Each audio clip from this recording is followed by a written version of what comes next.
আমাদের অতি দরিদ্রের হার এখন 25.1 ভাগ থেকে নেমে 5.6 ভাগে নেমে এসেছে। আমি অন্তত এটুকু বলতে পারি যে ওই 5.6 ভাগও থাকবে না, কোনো অতি দরিদ্র বলে কিছু থাকবে না। সবার অন্তত একটা 2 কাঠা জমি, একটা ঘর, স্যানিটারি ল্যাট্রিন এবং সুপেয় পানি ব্যবস্থা, বিদ্যুতের ব্যবস্থা আমরা করে দিতে পারবো। আজকে প্রতি ঘরে ঘরে আমরা বিদ্যুৎ দিতে পেরেছি, কিন্তু আপনারা জানেন আমাদের প্রবৃদ্ধি কিন্তু প্রায় 7-8-এ চলে এসেছিল।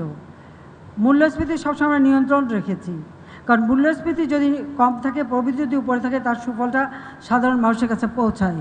দুর্ভাগ্যের বিষয় যে যখনই এই কোভিড-19 দেখা দিল, তার একটা অতিমারি, অর্থনীতির উপর প্রচণ্ড চাপ, বিভিন্ন দেশে অর্থনৈতিক মন্দা দেখা দিল, কিন্তু বাংলাদেশে কিন্তু আমরা আমাদের অর্থনীতির গতিটা অব্যাহত রাখতে পেরেছিলাম। তখন আমাদের 5 ভাগ পর্যন্ত আমরা প্রবৃদ্ধি তুলতে পেরেছিলাম।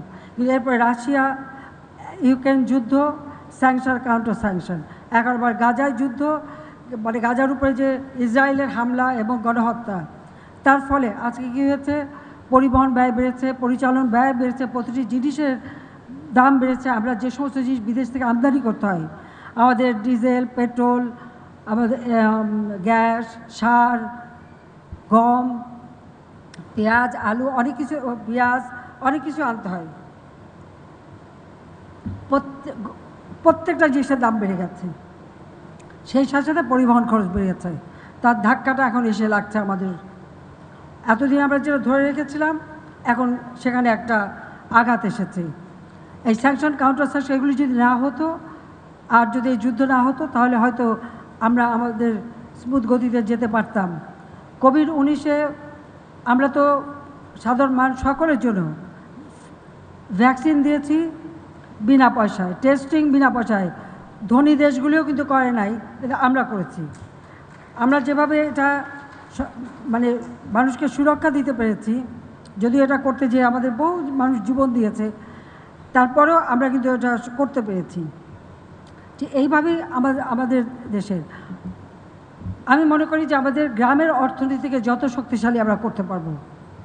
আজকে গ্রামে কিন্তু মানুষের ক্রয় ক্ষমতা বেড়েছে, যার জন্য আমাদের যে ইন্ডাস্ট্রিগুলি, তাদের কিন্তু বিরাট বাজার সৃষ্টি হয়ে গেছে। যারা একবেলা খাবার পেত না, 4 বেলা পাচ্ছে।